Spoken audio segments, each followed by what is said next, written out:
Hi, National Federation of Republican Women. My name is Rebecca Kleefisch, and I am the Executive Director of the Women's Suffrage Centennial Commission. But that wasn't always my honor. Once upon a time, well, a few months ago, I was the Lieutenant Governor of the state of Wisconsin, and so I have great affection for your organization because years ago, I became the only Lieutenant Governor in American history to face a recall election. Thanks to you and so many friends across the country, I also became the only Lieutenant Governor in American history to be elected twice in my own first term. At the time, I thought that was the most epic political battle of Wisconsin history. But I was wrong. That designation actually belongs to the battle for women's suffrage, women's right to vote, and it is not a battle exclusive to Wisconsin. In fact, there's great debate over even when it began. Some say it was 1776, Abigail Adams entreating her husband John on his way to the Constitutional Convention to please remember the ladies, unlike his ancestors had.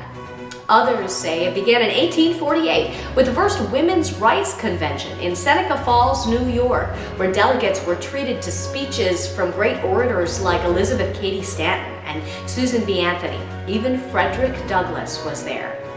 Still others say the women's suffrage movement had to wait to gain steam until the 20th century and after World War I, when Carrie Chapman Catt, born in Wisconsin, raised in Iowa, began to actually meet with legislators, including the president himself. Or Alice Paul, born in New Jersey and soon moved to Washington, D.C. to do battle for women's rights, had protests, picket signs outside Woodrow Wilson's White House, even burned the president in effigy. But regardless where it started, we all know how it ended. We are about to celebrate the centennial, the 100th anniversary, on June 4th of Congress passing the 19th Amendment out of the U.S. Capitol and onto the race for ratification across these great United States of America. There were 48 states at the time, 36 needed to ratify. I'm proud to say that Wisconsin went first, accompanied by Michigan and Illinois in early June. But it took until the following August for all of the states to line up until finally one battle was left. It was called the War of the Roses, and it was in Tennessee, state number 36.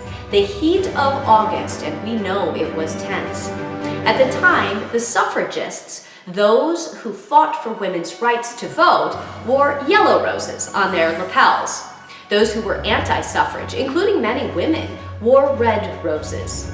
Finally, the day came, and the speaker, who was anti-suffrage and wore a red rose, hadn't planned to call the roll, but when he counted those roses across his floor, he realized that he had the votes. The red roses had the yellow roses by one. When he called the roll, everything was as expected. The yellow roses voted yes for women's right to vote. The red roses voted no, until finally it came to Harry Byrne, young legislator, just 21, who wore a red rose and voted yes, changing the course of American history and abiding by what his mother had told him to do that very morning when she had written him a letter that urged Harry to be a good boy and vote for women's rights. Regardless how it started, we know how it ended, with 53% of the electorate today empowered. I hope you will join me in the Women's Suffrage Centennial Commission over the next year and a half of dedication and commemoration and education of 5 generations of Americans who deserve to know the history and who deserve to know about the mothers, daughters, sisters, and wives who fought this great battle so that women could continue to make history in America today. God bless you, and I hope that you will join me in celebrating, with great gratitude, women's right to vote and its 100th anniversary.